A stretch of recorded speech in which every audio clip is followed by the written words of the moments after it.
Hello guys, selamat pagi. Welcome back to our group. Gimana nih kabarnya pada pagi hari ini? Apakah masih semangat?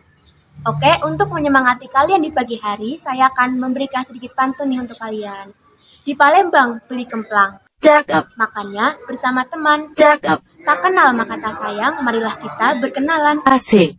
Oke, perkenalkan nama saya Utami Prawetasari dan rekan saya Parakat Agustin. Saya Amelia Rizkyazara. Saya Ainur Hidayah.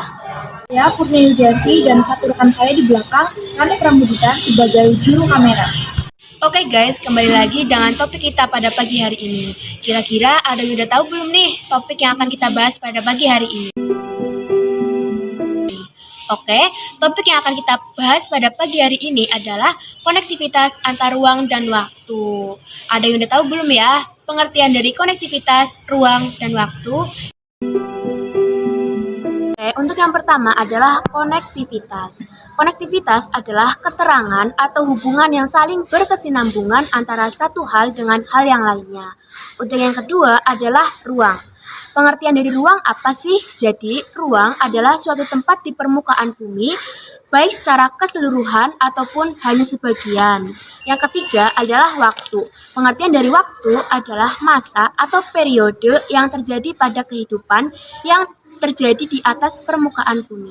Oke, untuk topik yang selanjutnya adalah keadaan alam Indonesia yang akan dijelaskan oleh rekan saya selanjutnya. Oke, selanjutnya saya akan menjelaskan tentang keadaan alam Indonesia, yaitu berupa dataran rendah. Dataran rendah yaitu suatu hamparan tanah yang lapang, yang luas dengan tingkat ketinggian yang diukur dari permukaan laut, yaitu relatif rendah.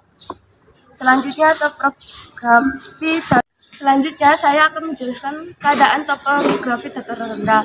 Yang pertama mempunyai ketinggian tidak lebih dari 200 meter di atas permukaan laut. Yang kedua suhunya normal dan tanahnya subur. Yang ketiga adanya banyak aliran sungai.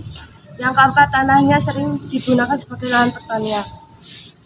Untuk aktivitas penduduk di dataran rendah yaitu mata pencaharian penduduk di dataran rendah adalah petani, pedagang, buruh.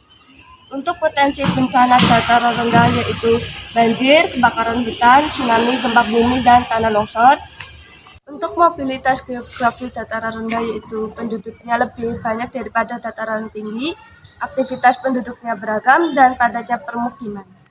Ya, saya akan menjelaskan keadaan alam Indonesia yaitu bukit dan perbukitan. Apa sih perbedaan bukit dan perbukitan? Nah, untuk bukit yaitu suatu bentuk wujud alam, wilayah bentang alam yang memiliki permukaan tanah yang lebih tinggi dari permukaan tanah di sekelilingnya. Namun, ketinggian relatif rendah dibandingkan dengan gunung. Sedangkan perbukitan yaitu rangkaian bukit yang bersejar di suatu daerah yang cukup luas. Menjelaskan tentang topografi bukit dan perbukitan. Topografi bukit yaitu suhunya bersekitar antara 14 derajat hingga 26 derajat Celcius, memiliki tanah dengan banyak kandungan air dan unsur hara. Sedangkan topografi perbukitan yaitu memiliki tanah dengan kandungan air dan unsur hara yang banyak sehingga cocok untuk lahan pertanian karena subur. Penduduk di bukit dengan mata pencahariannya yaitu pariwisata, pertambangan, perkebunan buah-buahan dan sayuran, serta pertanian. Dan aktivitas penduduk di daerah perbukitan dengan mata pencaharian yaitu pertanian, perkebunan, dan jauh dari pencemaran lingkungan kota. Potensi tanah di bukit dan perbukitan yaitu tanah longsor.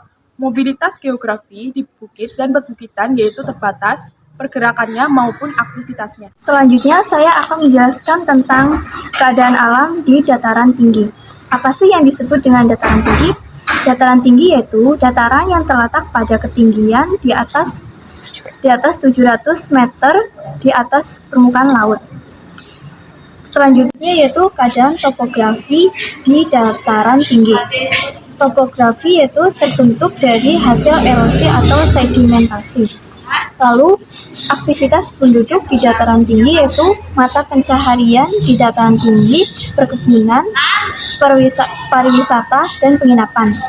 Potensi bencana dalam dataran tinggi yaitu gunung meletus dan tanah longsor. Lalu mobilitas penduduk di dataran tinggi yaitu lebih sedikit. Nah, selanjutnya di sini saya akan menjelaskan tentang kondisi alam Indonesia mengenai gunung dan pegunungan. Nah, apa sih perbedaan dari gunung dan pegunungan itu? Gunung yaitu sebuah bentuk tanah yang menonjol di atas wilayah sekitarnya. Gunung adalah bagian dari permukaan bumi yang menjulang lebih tinggi dibandingkan dengan daerah sekitar. Sedangkan pegunungan yaitu kumpulan atau barisan dari beberapa gunung. Selanjutnya yaitu mengenai keadaan topografi gunung dan pegunungan. Keadaan topografi gunung dan pegunungan, tanahnya cenderung subur karena terkena abu vulkanik dari letusan gunung berapi. Selanjutnya yaitu aktivitas penduduk di gunung dan pegunungan. Aktivitas penduduk di gunung dan pegunungan biasanya bermata pencaharian, perkebunan, dan wisata. Selanjutnya, potensi bencana di gunung dan pegunungan. Potensi bencana di gunung dan pegunungan yaitu gunung meletus. Dan mobilitas penduduk di gunung dan pegunungan rendah karena tersolirnya wilayah dan kurangnya akses daerah. Guys, itulah tadi penjelasan dari rekan-rekan saya mengenai topik pembahasan pada pagi hari ini. See you guys. See you.